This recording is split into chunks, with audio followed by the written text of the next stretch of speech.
I'm going to be showing you how to get voice chat on Roblox.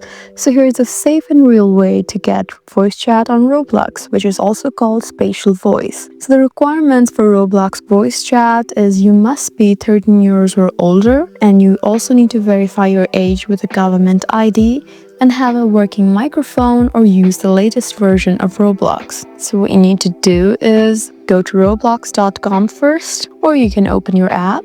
Once you do, you just need to look at the top left where you can see this bar button. Just tap here and you need to find settings, which is right over there. Once you're here, just go to account info and find the option that says verify your age. This age group button right here is when you have not verified your age. You also have this option right here. You can continue with camera or you can continue with ID, and also take a selfie for verification. This will take a few minutes to process, and after you've done that, you just need to go to privacy and content restrictions, and after you've done that, you will have the option for voice chat.